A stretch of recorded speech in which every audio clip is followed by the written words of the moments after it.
Welcome to everyone. Good afternoon, good evening to Obhinibesh. Ajke Obhinibesher 10th episode, and hopefully this is the last episode of Obhinibesh of this season.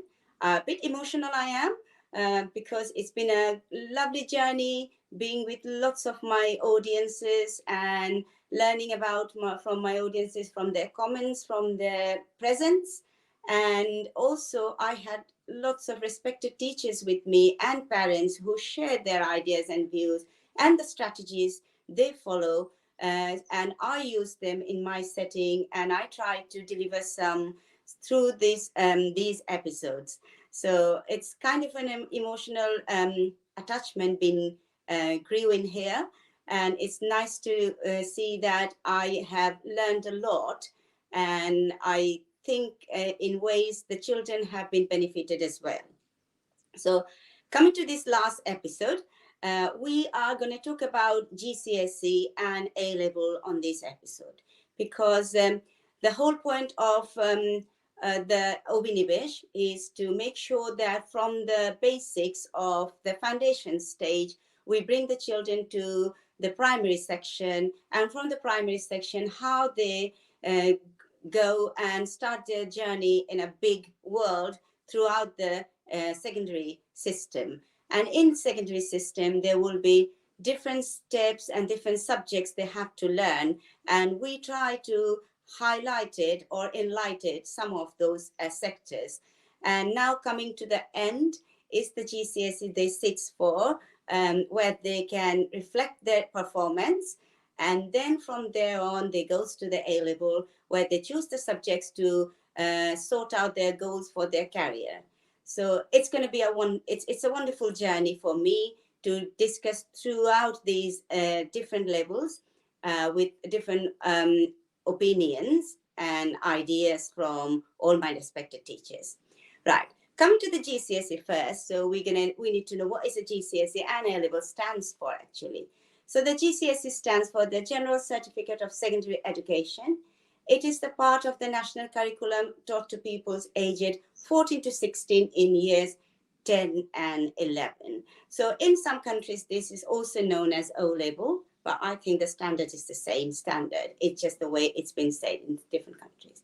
And A level is the advanced level qualification, subject-based qualification for students ages 16 and above in anticipation of this impact of this COVID-19. So that comes in the limelight now because on learning throughout these last 2 years, because of this pandemic, we have faced lots of different problems and concerns actually, which build up the anxiety and panic states of students in different ways, and the GCSE have been impacted or reflected really badly in this pandemic time. So the Department of Education cancelled all GCSE exams for the summer of 2020 and 2021, which make a big impact throughout the world for the children. Instead, what they have decided, the grades were primarily based on an internal assessment of student performance. So if I reflect on those, one student at that time stated, I am anxious about our GCSE grades this year. I would rather pass or fail based on my own exam work than teacher-based assessments, which I am finding much more stressful. So with this statement, we can understand what the students have been going through throughout these last 2 years. So in our discussion today, we will try to reflect some of the students' views, and also we'll try to see how they are coping and how the children who are sitting for the exam this year are preparing themselves, keeping all these concerns in their mind. And also that's going to reflect the A-level students. And we'll try our best to give them the support that they are really anticipating, to give their best in their performance from us. So we're going to share our views how these can be in control, all these anxieties, and what the help and support they can ask for that are in place. They might not be aware of those ones, but as an educator, as an part of the teaching association, how we teachers or the educators can help them. In my discussion today, the studio I am sharing with is I got two respected teachers. I'm really privileged to welcome them to my studio. The first teacher who is sharing the studio with me is Dr. Naima Parvin, and she is at the moment working as a senior lecturer in Coventry University of London. Welcome, Naima. How are you? Thank you very much. I'm fine, thank you. How are you? I'm fine. I am looking outside and it's sun is shining. I know it's still cold. Yeah, Nice to see that after 2 days of all this, snowing. that we got this shower of the snow, I would say. It wasn't just the Yeah, snow, it's the it shower of the was snow we had. Yeah, snowing. yeah. It was very unexpected. At the end of March, we have that. But I am really happy to see the sun out today. Right. Um, and audience, I would like to invite in my studio now my another teacher, respected teacher, who is Priyom, who was with me on last episode. And we shared a lot of wonderful strategies and ideas for maths to help children. Welcome, Priyom. I'm so happy to have you back in my studio. Thank you, ma'am. And it is again my pleasure to join such honorable guests, Thank you. Naima ma'am and also Barna ma'am. So the pleasure is all mine, actually. No, no, no. It's The going to be a learning is all wonderful mine. discussion. My pleasure. Inshallah. And here, this is my first time Thank in you. Thank you, Obhinibesh. ma'am. I know, I So know. all the Obhinibesh viewers, my greetings, and those Epsilon TV viewers, those who are observing Ramadan, Ramadan Mubarak. To everyone. Yes, definitely. Yes, in some places it's already iftar time now. We are Yeah. so sorry, but please do enjoy our Obhinibesh with your iftar, and just uh, leave any comments you feel like, or if it is not at this time, later on it's going to go on video on YouTube, and just share your comments, and I would love to sit down with those comments and try to reflect on those ones. I know my guests will be also will help me if I need any help from them as well. Right. I have Um, been um, watching this program, and this is the best part of your program. I really appreciate. Thank you very much. Thank you. Thank you. Um, I was just talking about this pandemic time throughout, because it's the last 2 years is going through, and our students are being distracted in different ways of it. And but to say that coming back into the education, they never ever made any big what can I say, like it's a big issue that that is they are going through. They try to co-op with all this adaptive Mhm. system that we are putting in front of them. Yeah. So I will come to you, Naima, first, because the first GCSE, your first child's been affected by that, isn't it? The first Yeah. summer 2021. Yeah. Yes. So I will ask you, as a parent, how would you reflect that your concern at that time, and also as an educator, if you had to say to the other children that who were on that year and the 2021, what would you say to them to look forward for? Obviously, it was a little bit, initially, it was a really bit confusing as a parent, as a student. What I have seen my son went through. It was a bit confusing because 2020, end of March, lockdown started, Yeah, and GCSE's time is May, June. So it was very close. yeah, Um, and definitely. so almost students were prepared. Most of the students, those particularly those who they had done their mock and everything, so they were not sure that whether they are going to appear the exam or not. And then when the announcement happened that this year there will be no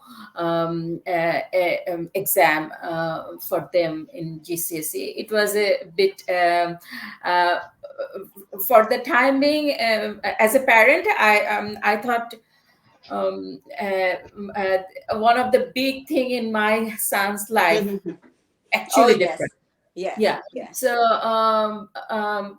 and then because it is not in our hand, not No, in definitely. anybody's hand, government took the decision Yeah, because they had to. So from my son point of view, what I have seen that initially he was really upset because he when he got the result, yes, he thought that some of the cases, maybe if he would done the yeah. exam, he would do better. So although his result was really good, but Definitely. he thought Yeah. so. So that one thing, but because in that case, schools stand was really I really appreciated Right. that, because they took the things step by step and figure out how student throughout these years, how they grew up in their Yes. different subject, Yes. and on the basis of that they made these results. I Right. think the process was when we got to know that this is the way they did, they examine the things. I thought on that situation, that is the best possible That's the way. best possible thing that they Yeah, can think of, yeah, they actually. could Yes. do it. Yeah. And yes, but still, I have, as a parent, I have sometimes I feel regret that Yes. my Yeah. son didn't appear there his first board exam. It is uh, very important for the students, isn't it, to sit yeah, for the yeah, first of exam to course. And get the impact of it and understanding why it is, because yeah, it's taking a responsibility. They yeah. do take a responsibility of their performance. Yeah, it's a big deal for them. Yes. Now this year he is going to, at a, the first time he is going to give the board exam, which is Yes. 11. uh, this is really challenging. Yeah, yeah, finger crossed. Yes, it's going to Yeah. take in place. Yes, we keep our Mm. finger crossed. Yes. Thank you very much, Naima. That was really lovely to know that, because it's really important. It is always, we think that because we work in the education and we always put ourselves as educator and a teacher at the first place, but we forget that we are, at the end of the day, we are parent, we are mom, and we're dads, and we Yeah, got also our own views and own yeah, emotions, and we cannot bring them up. And sometimes we also forget to bring that in front of our own children, and we yes, deal with them the same that way we deal happens. with the outside. Yeah, with the outside world. Yes. Priyam, how was the impressions in Bangladesh at that time? Did the children get any chance to sit for the exams, or it's been taken as the same way it's been happened in these countries with the assessment of the teachers, teacher-based assessments, the grades? Okay, first of all, I need to mention this that Yeah. in Bangladesh, the first COVID case was hit. Uh, the first case was in December or January 2020 or December 2019. Okay. And the first lockdown started from March 23rd, 2020, Mhm.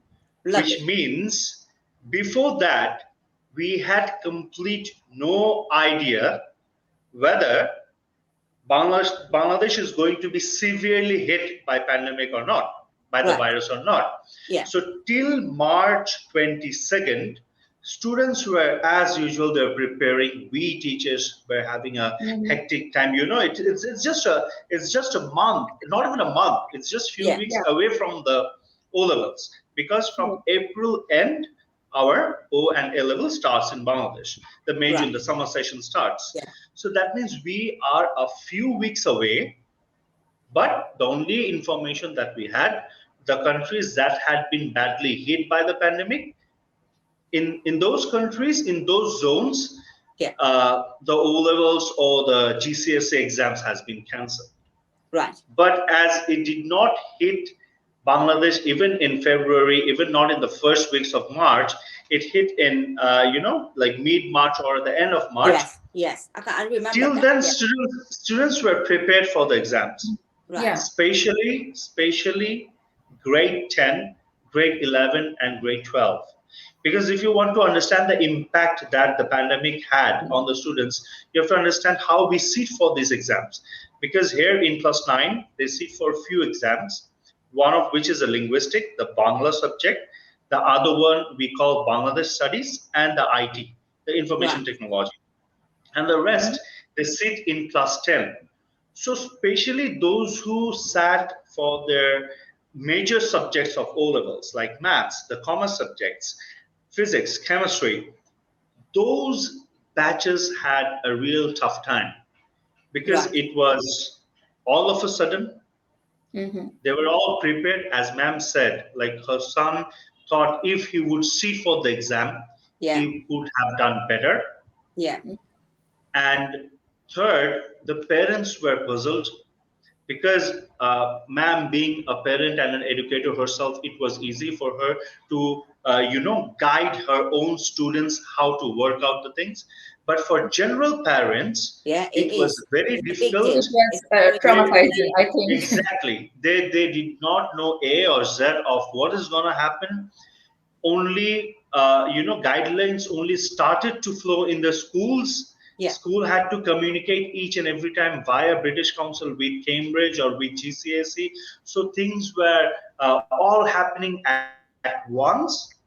Yeah. Mm-hmm. And in between this, what teachers were puzzled with is whether to prepare them more or wait and see what happens, because no Right. one knew what Okay. is going to happen, Okay. whether Yes. the assessments or whether online Mm-hmm. exams, nothing was clear, all Yeah. it all came all of a sudden. So it Yeah. Yeah. was a very very tense moment for all of us, for the parents, for the teachers, for the Yeah. students, like for everyone. It was a very different situation, especially the 2020 session, Yeah. especially the Yes. 2020 session. Especially the 2020 Mm, session. mm, mm. Yes. Yeah. Right. Okay. Now, in this episode, what we have specially arranged something which we think that it's going to be really important for our viewers to know, and also we wanted some children to participate with us because it's all about them. So we got some video and audio clips of children who are sharing their views and ideas about this pandemic and how they are getting themselves ready for this year's exams. And also, some of them have said that ask for help actually from us to make themselves more confident. So we would like to listen some of the audio clips or some of the video clips if it is possible now. The current study showed that COVID-19 pandemic lockdown has affected the academic performance of many students. It has been very overwhelming for the students who will give their O-levels for the first time. So to help them, what are some methods and essential things that is vital for them to know in order to finish their syllabus in time with a proper guideline, and as well as maintaining their mental health as in boosting their self-confidence.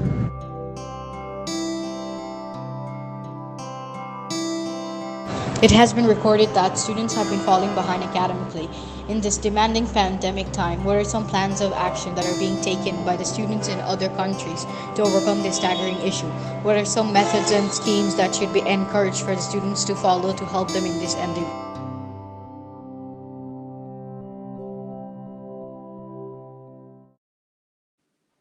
Oh, right. That is, I think the audio clips were not that.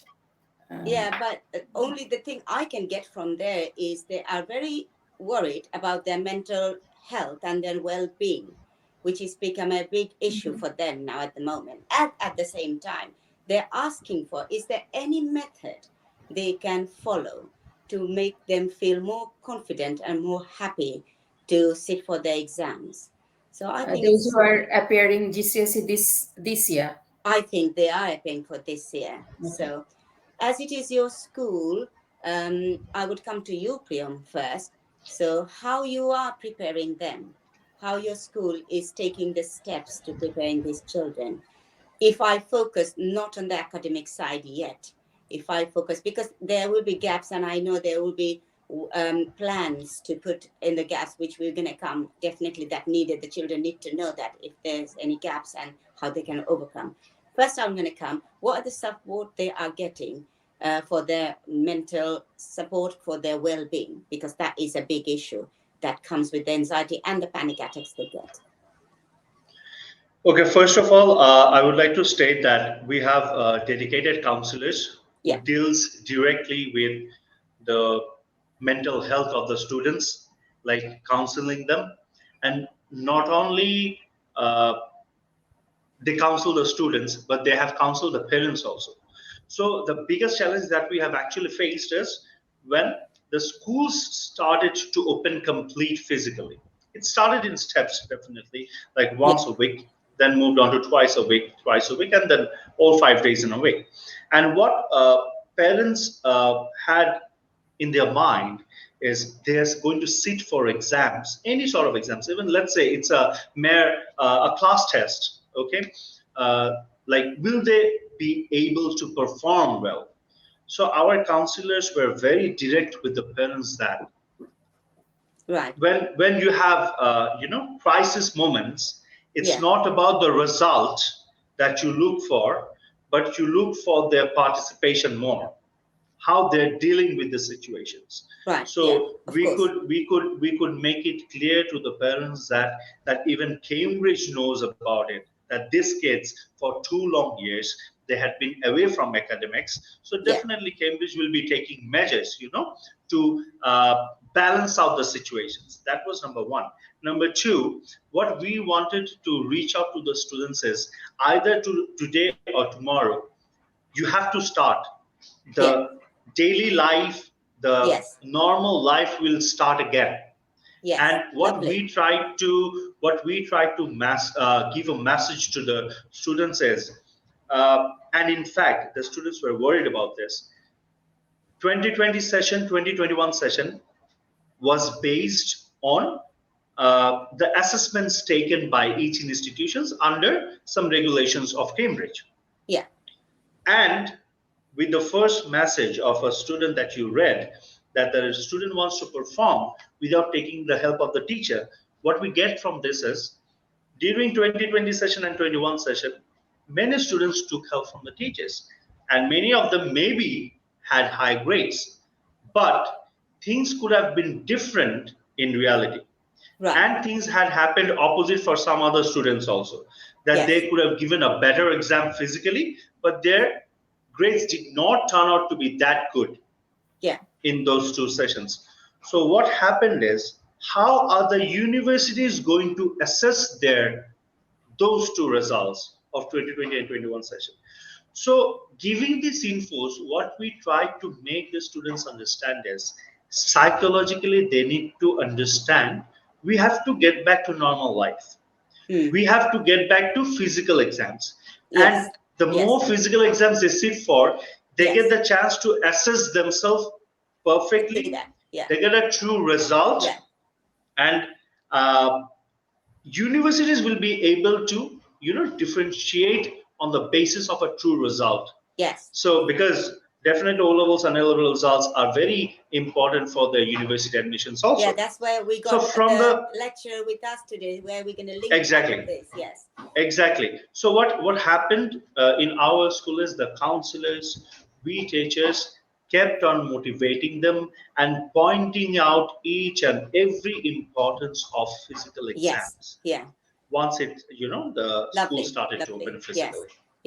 I think it's just been showing them that being positive and face that it is not like, you have those things, but if we want to overcome these barriers that is inside, stuck in you, face it and see what the best thing you can pick up that in front of you, rather than thinking that what you lost, that is gone. Right. That is gone already. If we be more Right. realistic, we be more realistic, and then pick up the ones that you can of you what you've been offered now, because that is with the situation and the circumstances now. You can pick up these Correct.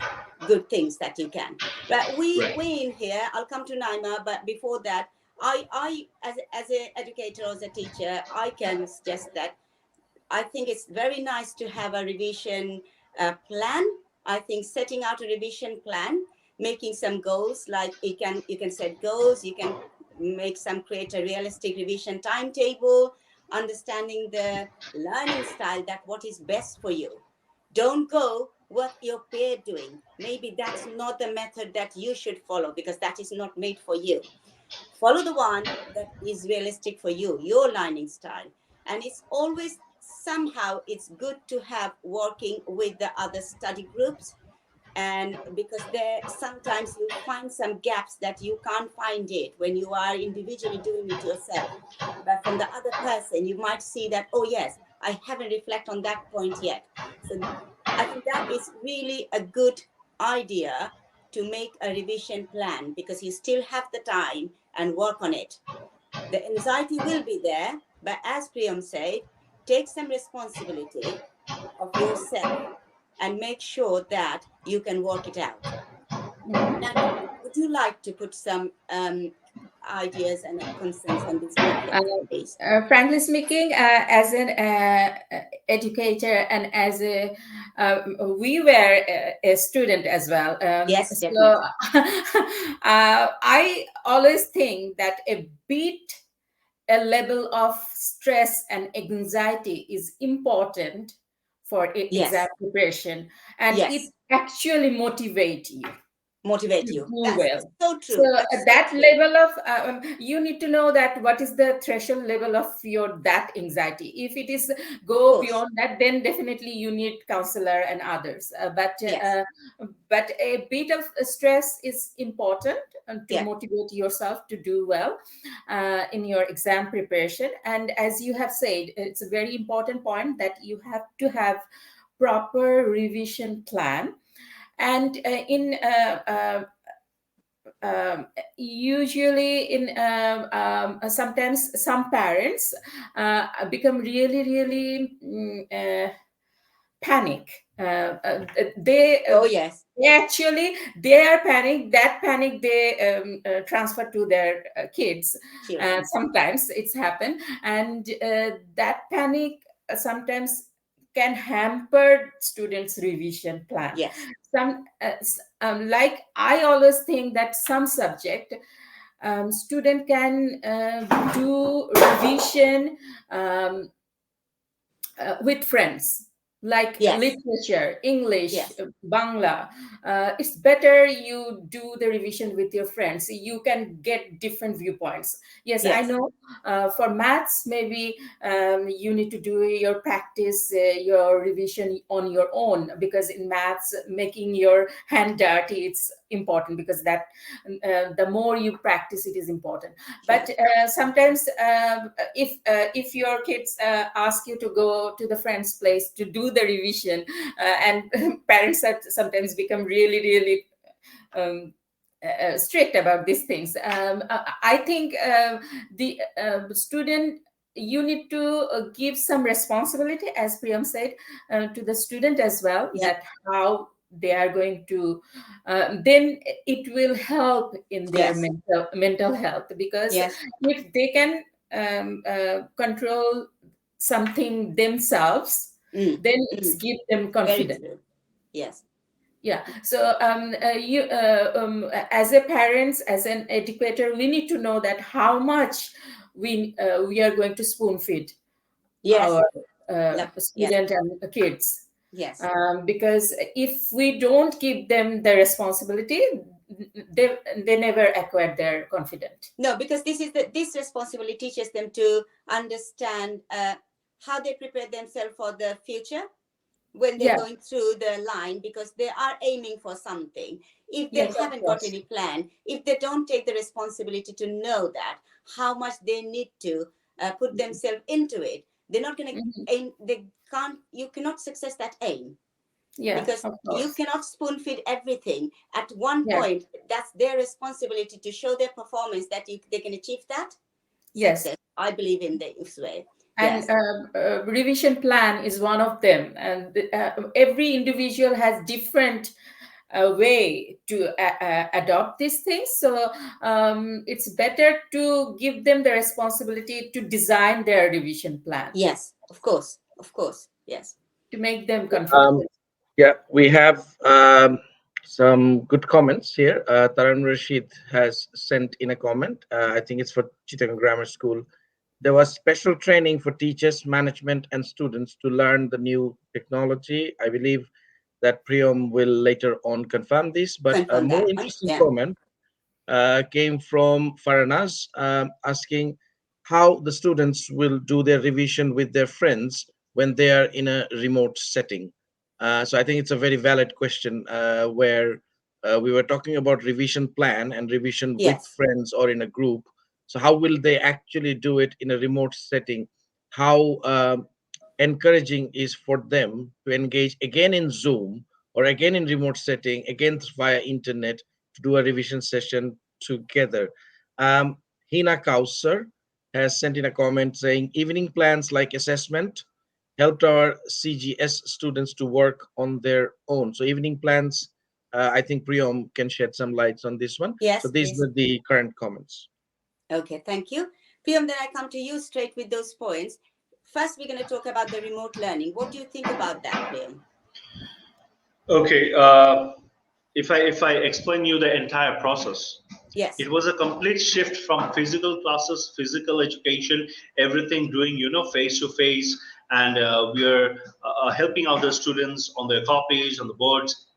Entirely shifted to virtual platform, Right. which was uh, well. On this note, I must say we teachers and CGS are lucky because we had been practicing this virtual transform from a year back Right. in order to get accustomed to the advanced technology. So we had a shift from physical classes to virtual classes. Now, what are virtual classes? What are the virtual platforms we have? Let me tell you, we have had a training on uh, Google Meet, we had training on Zoom, we had training on WebEx, and now we have dedicated servers like the LMS. So we are now till class 7, till class 12, we are using LMS as a platform, Okay. the virtual, we call CGS Learn platform. And other than that, we have gone to classes through Zoom, we have gone through classes through WebEx. From school, we tried each and every possible way to Right. make sure that we give the maximum to the kids. Yeah. Let it be a physical platform or an online platform. That was Yeah. number one. Number two, each and every week we had trainings so that we can, master ourselves with all these changes. Yes. Yes. That is so And important. we Yes. we tried to train the students also. There were separate training sessions for the students. There were separate training Lovely. sessions for Yes. us. And we tried to reach out. The last episode we mentioned about the champion Yes. teachers. Even the champion teachers, irrespective of hours, whether it's day or night, we try to reach out to the kids to help them out, because your education is not going to be at hold. Like, okay, we are going through pandemic, we are not going to be in class 7 for the upcoming 2 years, we are not going to be in class 8 for the upcoming 2 years. We Yeah. have to move on, and the school must try to give them the maximum out of the entire syllabus and our school days. So what we did is we tried to make things easier for the students also. How? Like, we shifted our assessments to the evening sessions, because you Okay. have to understand that it's becoming tough for the students to do online classes for hours. Now, in Yes. between those hours, if you make them tense with assessments, if you make them tense with exams, they might panic more, because every time looking at the screen, writing the answer, looking at the screen, writing up Mm. the answer, things might get a little difficult. So our authority understood that, because as I said, we have our counselors, dedicated counselors, Yes. and Yeah. dedicated management team to work on that. And each and every time we change things to make things more credible, more easier for the students. So we used to transform the project works, the assessments, the marked classworks, the mental maths into evening tasks. So Right. you like we tried to again keep them a little busy into academics in the evening also, because we could understand that they were going through a phase where they were mentally disturbed also. So school Yes, had to of come course. up with ways to, make Yeah. them to keep them busy. Yeah. This was one. Second, we used to encourage the students because they could not meet for months and months and months. They could not meet each other. So we mentioned to them, yes, talk to each other through Zoom, discuss what were the sums done in class today. So we had to introduce to them all Yes. the virtual platforms so that they could meet, but they could again not meet. But at least they could communicate with each other. And I Yeah. think to a certain extent, to not a certain extent, but very successfully, our school could reach all the students out. And I must mention this that we were the only school in our country who had full-fledged class routine going on from the very beginning, because we knew that we cannot deprive the students from the academics. Again, we understood that they needed breaks, long Yeah. breaks. So after each and every class, we had 10 to 15 minutes break, and in between 3 4 classes there were 1 hour or 45 minutes break so that they could rest, they could have some food, they could rest their eyes and rest their brains. Yeah. And in Yeah. Because this fact, is we part of teachers, their well-being. Yeah. Yes, of course. exactly, I and think we have to we take teachers we some teachers had comments a again. some brainstorming sessions also with the Yeah. Yeah, students. I think this is exactly what reconfirmed by Hina Kausar, saying Yeah. champion teachers help them Help them individually. So I think individually. that's a Yes, that's reassurance it. of what Priyom Yes. just said. Yeah. But an interesting comment came up, Okay. and I actually had the same sort of idea that which is coming up from Iftikhar Rahman. That I just heard the two Bangladeshi students speak about their experience during pandemic. It seems that they read script. This does not actually say what they felt. Do students have any scope of expressing their concern openly, or in Bangladesh, is it always scripted? So I think I sort of had the same feeling when I heard about the two students expressing them. It seemed that they actually read a script. I agree with Iftikhar. I think this is a very important point. The point here is that whether uh, too much structured learning is subliminally oppressing them from expressing their own feelings, whether it is making them too much reliant on scripts and support and not taking charge or independently expressing their opinion. I'm going to move straight to Naima about it because I think this will have the biggest impact on university learning, where it's relatively more open ended, and when students will have to take charge of their own assessments and tasks, and they should have a voice. So what we heard from the two Bangladeshi students was indeed scripted, and it did not actually reveal their voice. We could hear them talking, but it did not actually suffice their voices independence, which is correctly pointed out by Iftikhar. So I'm going to leave the panel to discuss about it, but I think the first thing I'm going to want to hear is from a university senior lecturer. Actually, that is the thing I have just mentioned. You It is said very, straight very away after the important that panel. how much actually school going to spoon feed and how much parents going to restrict their their kids to do the things what they want to do.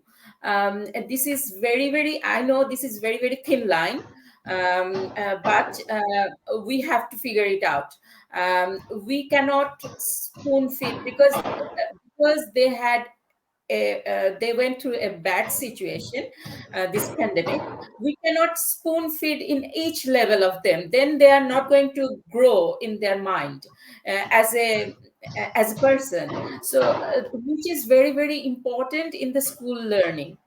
What we are now today, what I am now, Dr. Naima Parvin, it is because my schooling, my family grooming helped me to do that. So the confidence I have got today, it is because of that. So are we giving our particularly in Bangladeshi education structure, are we giving our students this space, or we are restricting them, actually spoon feeding in every point? That is a big question, and I think it is a good time for us all, in everywhere in the world, to figure out these things and give uh, our kids, our student, some space to take their responsibilities. If they don't take the responsibility, unfortunately, they won't become confident. Yeah, very true, very true. It's like This is if very, we very say from the, important. yeah, it's very true, because if we say from the primary school, if I say that, when they say that I didn't do it because mom was busy, it's your job. It's not mom's job. You doing reading standing next to mom. Mom not going to tell you not to stop reading. I'm doing something. She's not going to say that. So it's your responsibility to make sure that your mom is aware that you need to do the reading. So take some responsibility. Yeah, I think that is very important. It is really important. Priyam, do you have any opinion on that? Because we're going to go for another clip now very soon. So I would like a very short your opinion, if you want to, your concern you want to share with us. No, actually, there is another concern apart from actually, it's very tough to reach out to conclusions whether things are happening like we're extremely spoon feeding them or not, like they're reading scripts or not, because you have to understand that it's been 2 long years of pandemic. Yeah. You can simply guess their self confidence. So, what students in our country definitely they're lacking self-confidence. For 2 long years, you're not sitting for the board exams, you're not sitting for exams in school, you're sitting for online exams, maybe taking help from. So their self-esteem has reached almost below the lowest point. In these cases, what we people do tell the students is keep practicing. And yes, already the system that we're following, I mean, when we are following GCSE, you do not actually have extreme scope to spoon feed them, because at the end of the day, it's all individual. You do not even know what the question is going to be in your O-level center or A-level center. But one thing I can definitely get from the students' questions or the way they're speaking is that they have become, mechanized. They're talking. They have. When we faced the students during physical classes for the first time, we could see the changes. Okay. We could see that the students they're confused whether to ask or not. Right. When you ask them, "How are you?" and they'll reply to you, "I am fine." It's like a robot speaking, and this is quite obvious. Yeah. When 2 long years, the students they don't get to meet their friends, they don't get to meet their relatives, they cannot go out to the playground and play. It's quite obvious that you receive such reactions from the students after 2 years, and I can clearly see in those, the students they have spoken, like they have written it down and then they have noted and then they're sending the reading out the questions, like you can sense something is wrong with their confidence. Yeah. And that's what they themselves fear, like how they can boost up this self-esteem, how they can, maybe they know everything from their syllabus, still they're not performing. They know everything what is happening around them, they still cannot perform. So this thing, as much as it is affecting we teachers and the parents, it is more eating themselves up. Yeah. It is being more a tense situation for the students themselves too. So it is high time that we work on their self-confidence and self-motivation and self-esteem. Yeah, right. Thank you. We would like to listen another audio clip now, if possible.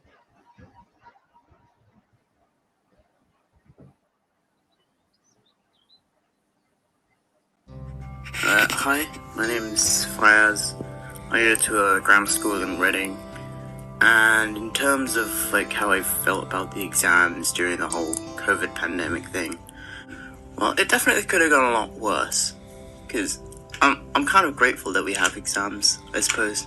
it's that feeling of normality that, like most people, that's really what I miss about the whole thing. And having had to go into lockdown, that was really what messed me up the most over these exams, is like having to hold myself accountable. I'm really not that very good at that. So doing all this remote learning for so many years, it's definitely not targeted me as a more privileged type of student, not really deprived or anything. It's not really affected me the most, but it has affected me more, like my mindset and such. And it's certainly not been easy. I feel like I have been able to recover, and I don't consider it a particular disadvantage having to do exams this year and seeing all the people from the last couple of years not doing them. I don't really feel particularly angry about that. In fact, a lot of my teachers have made the point that I should really, if anything, be sort of grateful, considering the amount of resources that we've had and content that we've dropped. For instance, in physics, we have a formula sheet, which makes the whole exam a lot easier because a few of the modules are built entirely around formulas. So that saves me a lot of work. And also in English, we've dropped an entire book that we don't have to study anymore. It's things like that, which, although the exams feel just as daunting as ever, and perhaps a little more unfair considering these last few years, it makes it more tolerable.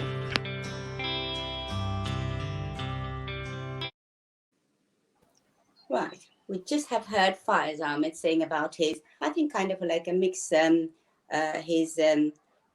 what would I say, emotions in was working here. Not very sure. And at the same time, he's thinking that he's how privileged he is to going back and getting all those things. So any comment, Naima, on that one? Definitely, it's in this case again for this type of main exam because they didn't do this type of exam. Even they didn't do the class physically for a long time, last 2 years.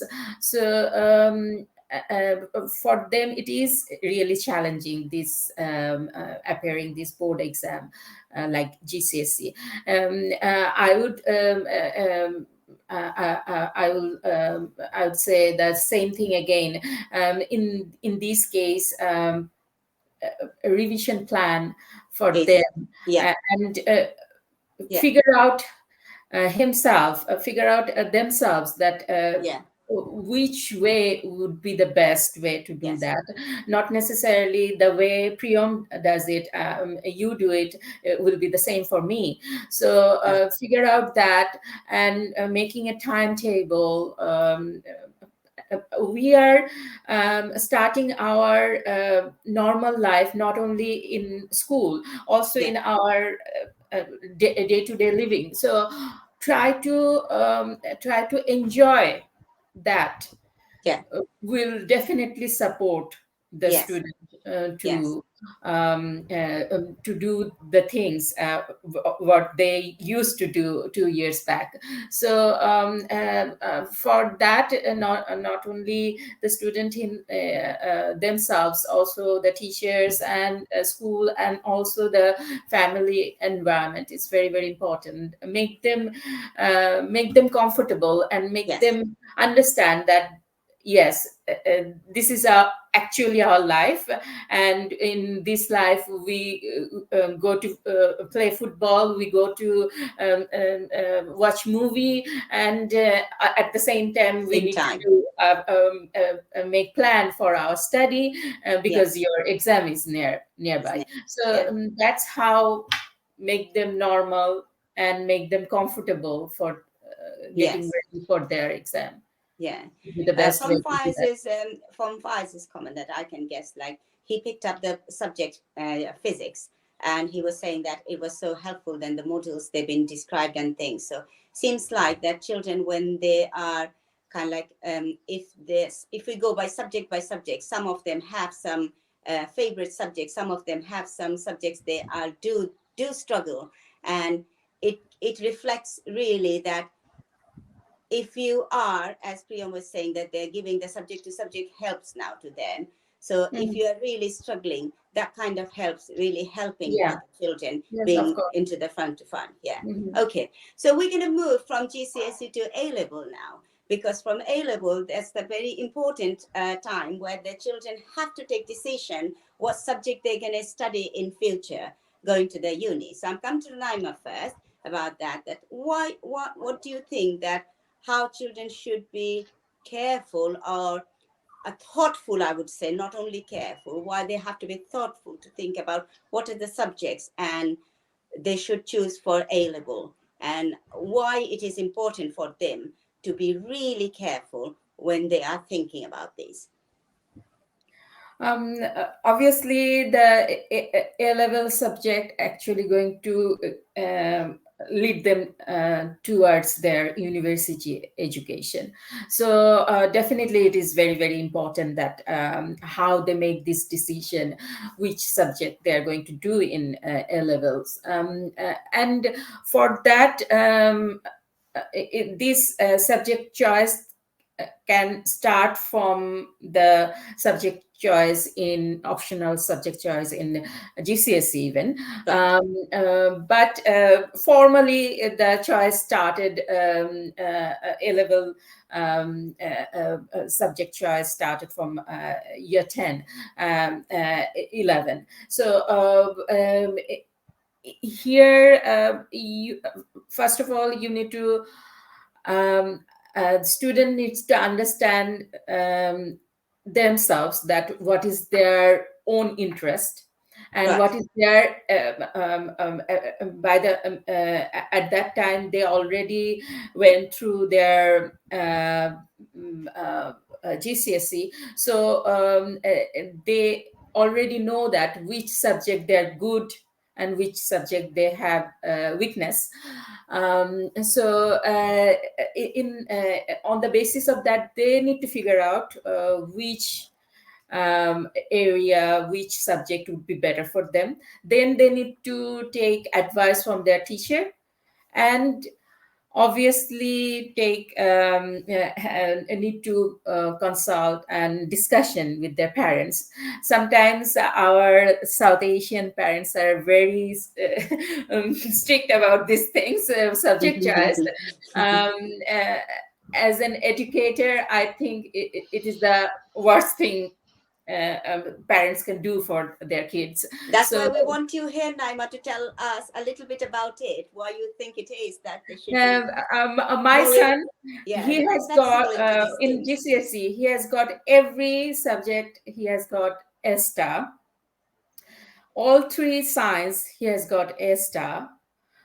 But still, he decided, he thought, he think, and we also think he is excellent in English, and he is very much interested in history. Yeah. So his subject choice for A level is English, history, politics, and another language, that is Spanish. Yeah. So although he got A star in maths, A star in Science physics, subjects. chemistry, Yeah. all the sciences, but we trust on his uh, idea that what he wants to do, and he said during that time he wants to become a writer. We support that. Yes. Yeah. Being me and my husband both are educator, we are in a university, so still we didn't say we are both economists, but we didn't say that you have to do economics, um, because that is not his choice. That's not the If choice. I Yes. if I had to bound him to do economics, maybe he would not become Yeah. a good economist. So why would I do that? So and finally he decided that he's going to do history, English, and so far he's doing well, alhamdulillah. Yeah, that is very, very important, that student needs to know himself, herself, that what is good for them, and what is actually he or she wants to do Yeah. in future. Yes. But sometimes it's happened that some student can be very confused after GCSE. They are not Yes. sure that what Yeah. they want to do in future. Then in that case, school can help. Yeah. Very That was my point. Was I was about to ask you: is there Yeah. anything you think that students should understand that to kind of achieve a mark that they needed to get into the uni? What other subjects will be the preferable? They have to balance on those subjects. Is there any preferences on those ones, or if not necessarily needed, just you have to look for your mark to get the grade to get into that uni?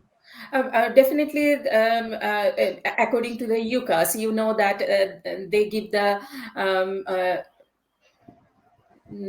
in year 12, from May, this process started, when you started to decide where you are going to apply, which uni Yes. you're going to apply. So in on that process, it is definitely, by that time student already knew that what subject they are doing in A level, but how it is going to be, sometimes some parents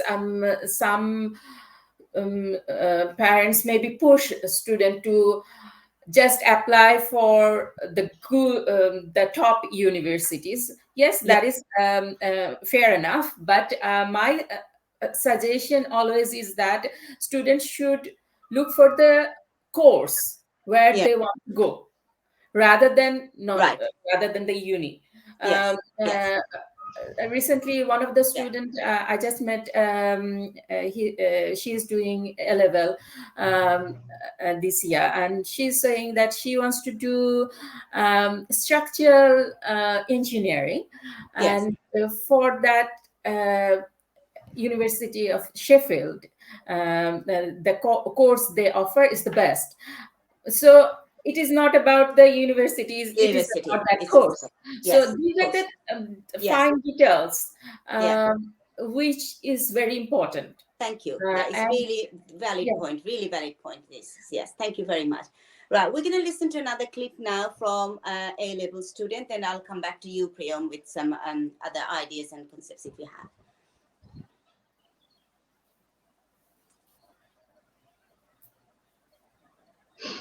So when it comes to selecting your A levels, it's kind of, there are two main things which it really has an impact on your life, and it's not the first reason people say is the most important, but honestly it's the second reason that I'm going to say. But the first reason obviously is because you have to take some subjects to get into some careers, and without those subjects you can't go into them. And you know, it's more obvious there. You can't go into medicine or dentistry or vet science if you don't do chemistry and ideally biology.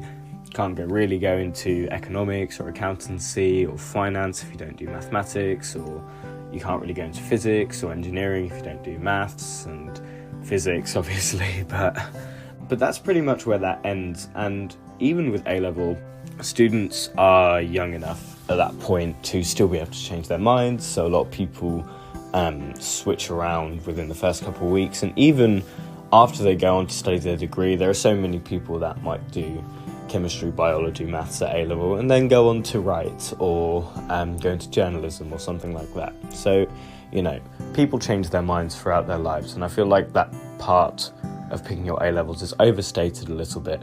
But the second important part about picking your A-levels is the combination really affects the type of person that you are. And this is especially important, for example, say you're going to study medicine and you take chemistry and biology. A lot of people would pick maths as the third option, but often it's quite important to pick something different. So you might pick history or Spanish, which would mean you're around a lot of different kinds of people rather than around the same types of people. And that has a really profound impact on sort of your friendships or maybe the clubs you end up in. So, for example, maybe more sporty people take one type of subject and, you know, you won't really meet the people that do, say, drama and debate if you don't take English, or if you don't take history, you probably won't ever really interact with them too much. So it's really important that the combination of subjects really reflects the type of people you want to be around. And that doesn't mean that you need to take the same subject as your friends, not at all, because you'll meet new people along the way. It's always about picking subjects wherein you're surrounded by different kinds of people that stimulate you intellectually in a way that matters. So I think the combination of subjects, yes, it's important in deciding your career, but it's also really important with the people you'll be surrounded with. And another really important thing is the combination you take will affect your workload, and people don't like to confront that. You know, when they pick their options in year 11, they think, oh, I can take 3 subjects, or I can take 4 subjects. Everyone takes 3 subjects, but some people go on to take 4 subjects, where maybe the workload of maths, further maths, history, and French, that would be really, really high. Whereas if you take 4 A-levels, it's maths, French, politics, and psychology, the workload might be lower and more bearable. So those are the main things you need to consider when picking your A-levels. Oh, that was wonderfully explained. Thank you, Aymaan. That was really helpful. Priyom, what would you reflect on that one then? I would like to pick from the last line that Aymaan was saying about the subject choice, where he has chosen, like where he prefers to choose maths, psychology, and politics. Yeah. You know, in this end, in South Asian countries, the scenario is completely different. Right. We are still not exposed to subjects in A levels like politics or psychology. Okay, we are only structured to the basic subjects: physics, chemistry, economics, business studies, mathematics, maybe further maths, biology. So, or to certain extent, law or the linguistic subjects. Yes. So you understand, like the branches after A levels has been very small for the people or the students in this region. That's number one. Yes. Number two, on the other side, parents have only 2 professions that I have already mentioned in the last episode. Yes. You either can be an engineer or can be a doctor. There are no other professions in this world. Yes. However, there is a change from that now. Good. That's the good present the present parents are more focusing on two factors. One, what is the student good at? This is the first factor that they are focusing on. However, they are also giving a chance to the second factor: what does the student want? And if both blends, let's say the student wants to be a writer, and if his O-levels English grades are really remarkable, then why not, take or choose English for A-levels? Yes. But what happens in case of linguistic subjects, students are pretty much confirmed. Like as Naima ma'am said, her son is determined to be a writer. Yeah. Her son knows that he badly wants to take history and English, which is excellent. But in our part, what happens is students are confused. Even after O-levels or while taking subjects for O-levels, they're very confused, because what they try to do is they have certain things in their minds. Am I good in the subject or not? Am I going to have enough score to get admission in international universities? Yes. Because for us, that is the main barrier. We are studying an international curriculum, because for students in Bangladesh, this is an international curriculum. The scope mostly they have is in countries abroad. And when they're going to study in countries abroad, they are competing with all the internationals. So they must maintain a very high standard of marks in that particular subject if he wants to study in his beloved subject or beloved sector. So there are many things he has to keep in mind: whether his parents wants him to study in those subjects, whether he would love to study those subjects, whether he would have high marks in those subjects, whether he has the scope to study that subject in my country. So there are many factors, and these factors are really very crucial. Each and every factor is crucial. Right. because Yeah, you of do course. not know like whether you will get admission in that particular university. And apart from the academic result, students in my country has to also think about IELTS. They have to think about SATs. They have to think about other extracurricular exams apart from Cambridge Yes, curriculum. of course. So there are a lot of factors that is influencing them into the tension that they're getting into in case of choice of subjects. And at the end, what they're ending up with, all the common subjects, physics, chem, math. Yeah. There's no challenge they're taking. There's no Yes, challenge they're taking. Okay, if they're going into medical sciences, yes. chemistry, biophysics, then again no math. The fear of math is Excuse still me, there. Priyam. Obviously, in that case, a family's pressure is very, very crucial because, Correct. as you said, in Bangladesh, most of the parents they push their kids to either you have to study engineering or medical. That is, this needs to somewhere you need to break that bit. And if we don't do that, how would we get our next Shakib Al Hassan or Professor Yunus, right?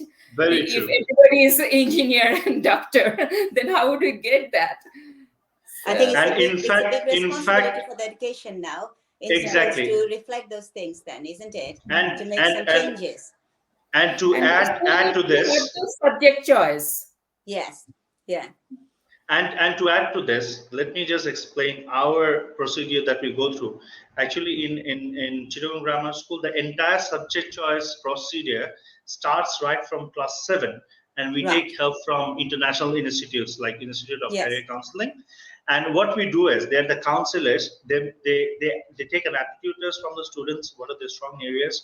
And apart from that, they directly speak to the parents. And their first point is, do not pressurize your choice into the student's choice. We It are should be the constantly, first choice. Yeah. we Yeah. yes, we are constantly trying to make the parents understand to come out of the stereotype, ideologies, and to explore the new subjects. And I would Yes. also like to mention, many new subjects has already started in universities in Bangladesh also. We have Mm. Yes. biotechnology, we have chemical engineering, we have biotechnology mixed with engineering. Then we have the Asian women universities where the political sciences, the food science, nutrition subjects, economics, these are getting a lot of priority. And apart from that, Wonderful. from our schooling level, we are trying to introduce the demanding subjects like global perspective, Yeah. environmental management, right from class 4, right from class 5, right from class 6. We're trying to introduce this new dimensions of the academic sectors, the new inventions, the new topics, the new subjects to the students from a very young age, so that when they come to the crucial moments of subject choices, they Yes. know They can what they make it. want to do. Yes. Exactly. They know what they love, they know what they want to do. It's an open page for them now. They can read through and Correct. they can go through. It's not that Mhm. somebody is standing on the shoulder and pushing him. It's the choice Correct. of the students now to see through the things and make their Correct. own decision, or at least put in front of their decision. I'm not saying that they're making that's the ultimate thing, but they can put an opinion into it now. Yes. Correct.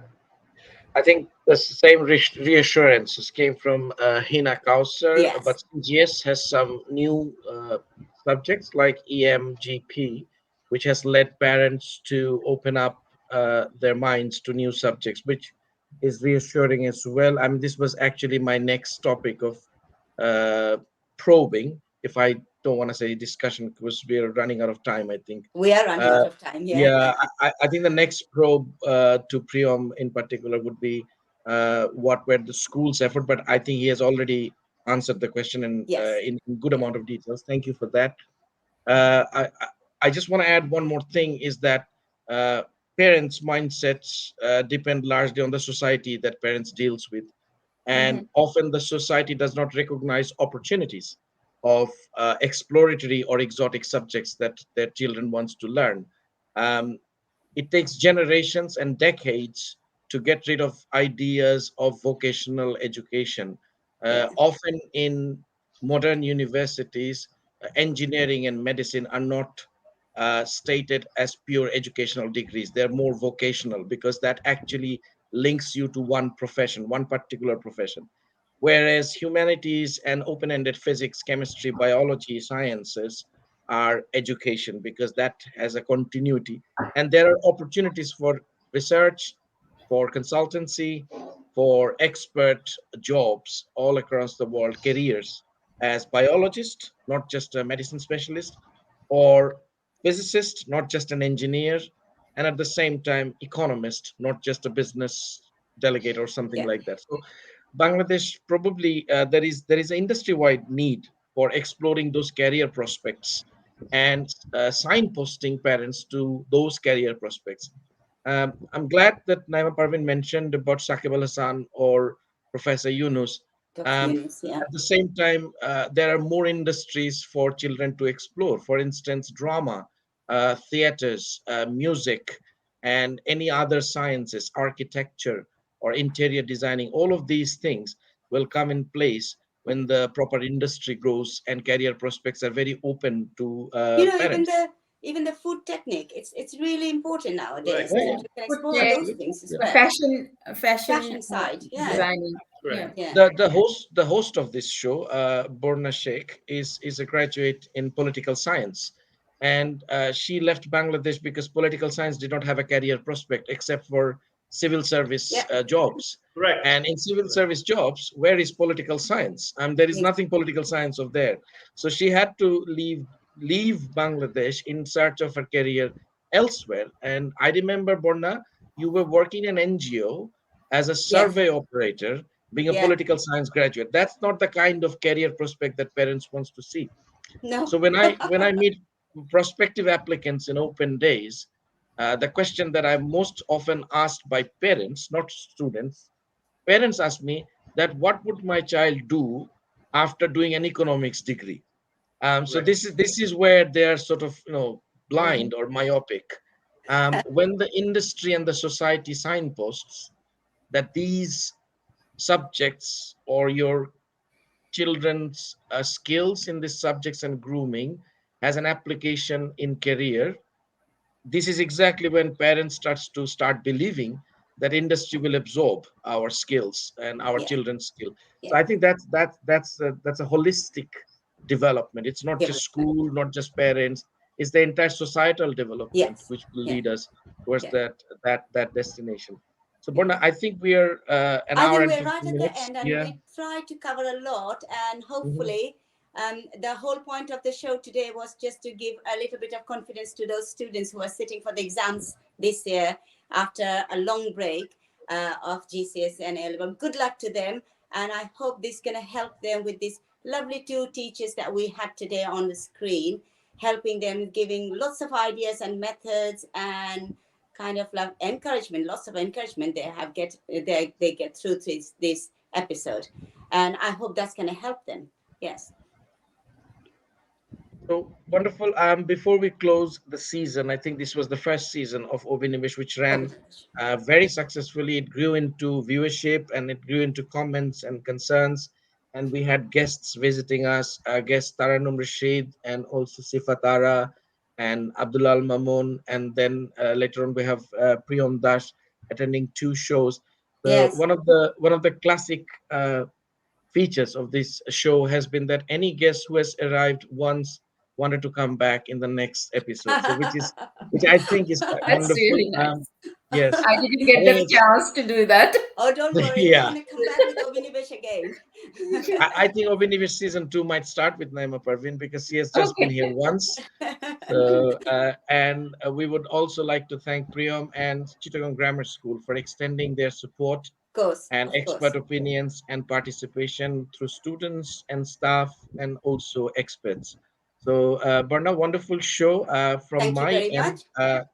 This is season finale of Obhinibesh. So from my end as the producer and the director. Thank you so much to the panel and Borna in particular for running Obhinibesh. I'm going to leave Borna the studio to bring a close to this show. Thank you very much, Ketan. That was really wonderful of you saying so many lovely stuff that we all love to hear, and we all love to know that. Yeah, it's been a journey, and as I said to start with, I was very much emotionally attached with this because I love working with children. Anything to do with the children, their development, always is my subject, and I love to be in that place. Thank you, Priyom. I don't know how much and how many times I'm going to thank you, because it's not just being you've been a support in a lot of ways that I think parents would like to know things, and you shared them so many ways in different angles and point of view that it's been cleared that if there was any confusion of any parents, I think they got the idea from you. And I know you're a brilliant teacher. Tarannum Miss have mentioned that. And I can see that it reflects on your presence, that how much you are passionate to your career. Because if you are not passionate, it doesn't work in the way that we expect. Yes. Thank you, Dr. Naima Parvin. It's been a pleasure having you on my last episode, because I was waiting for this to end with you. It is important That's to my have pleasure. someone like you who is very experienced and who can give ideas and strategies to all of us, actually, not only the students. It's the educator being a teacher, learning from you. And as I work in a primary school, it is a responsibility from there on to bring the children and pass them to you. So knowing that, how you expect them, what your anticipations on these. And it's been lovely to know all those ideas. Would you like to share some more words with us? Naima. It's really my pleasure that I'm part of this Obhinibesh last episode, season finale. Obviously, like you, we as a teacher, in whether it is in school or college or in university, we love our student. Well, that is Yes. the main thing, and we always try their betterment. And Obhinibesh, actually, this program is all about that. And Yes. this is really, really a big thing. And that's why I'm really, really happy to be part of it. Thank you Thank very you. much. Thank you for coming. Priyom, last words for Obhinibesh? Yes, definitely. This is a wonderful platform because I always say education is something which is not about I, but it's about we. So it is always important what we discuss, how we communicate, and once the educators from different regions, from different borders, from different, even if miles apart, if they can come together in one platform, if we can share, the more we share, the more we learn, and the more Yes, we definitely. educators benefit from this, and we can implement them in our school. Like I have learned many things from Naima ma'am and from Barna ma'am today, and even from Ketan sir. Like as he was speaking about vocational education, and I was then thinking back in my mind that still in my society, when a student is weak, only then he is pushed to vocational education, otherwise not. So we need to come out of this ideologies. We need to come Yes. out of this Yes. stereotype situations. And the only difference that, the one who can make the difference is we educators. If we Yes. do not understand, we cannot make people understand. We cannot make the parents understand. So definitely, I have learned a lot of important points from the two episodes, and I have seen the other episodes, and I have learned a lot of important points, which definitely I'm going to implement them in my school, around my areas, in my society. And of course, my last request to the parents is listen to your kid, what he loves and what he wants to do, because that should be the priority at the end of Yes. the day. Yes. So, Bonamam, thank you so much for giving me this chance in this You're wonderful always welcome. platform. And it has been wonderful sharing the screen with such a honorable person, Naima ma'am. So, yes, thank you, Thank definitely. you. Thank you. তো শেষ পর্বে এসে আমি আমার viewers থেকে, আমার অডিয়েন্সকে বিশেষভাবে thank you জানাবো আমার সাথে থাকার জন্য প্রথম থেকে, from episode 1 to episode 10। And আমি খুবই খুবই আনন্দিত। আমার সব গেস্ট যারা এসেছেন, প্যারেন্টস এবং টিচার্স, প্রত্যেকের কাছে আমি ভীষণভাবে আমার শ্রদ্ধা এবং আমার শুভেচ্ছা জানাচ্ছি। এবং আপনারা যারা এখানে যেভাবে ছিলেন, কমেন্ট করে বা না করে, আমার কোনো আপত্তি ছিল না। আপনাদের প্রেজেন্স আমার জন্য খুবই ইম্পর্টেন্ট ছিল, কেননা যখন আমি কিছু শেয়ার করছি এটা আমাদের বাচ্চাদের জন্য, ওদের ভবিষ্যতের জন্য, এবং আপনারা সেখানে থেকে সেটাকে সম্মতি দিয়েছেন, এটাই আমার জন্য অনেক বড় পাওয়া অভিনিবেশের থেকে। কেতন শেখকে আমার বিশেষভাবে ধন্যবাদ এত সুন্দর একটা অপরচুনিটি আমাকে দেবার জন্য, কারণ এতদিন ধরে আমি এই ক্যারিয়ারে আছি এবং এটা নিয়ে কথা বলতে পারা এবং এটা এই ক্যারিয়ারটা সম্বন্ধে সকলের কাছে কিছু বার্তা পৌঁছানো এবং সেটা নিয়ে কথাবার্তা বলা মতন আনন্দ, যারা এডুকেটর তারা বুঝতে পারে যে এটা কিভাবে করে তাদেরকে আনন্দ দেয় এবং কতটা আনন্দ দেয়। Thank you very much again for being here today and being every time I needed you, all my audience and all my guests. Thank you very much. ভালো থাকুন, সুস্থ থাকুন। রোজা শুরু হয়েছে, যারা রোজা রাখছেন তারা নিজেদের খেয়াল রাখবেন এবং ইনশাআল্লাহ সুন্দর মতো রোজা শেষ করে আমরা ঈদের দিকে সবাই একসাথে ঈদ করব। ভালো থাকুন, শুভ সন্ধ্যা। শুভ সন্ধ্যা।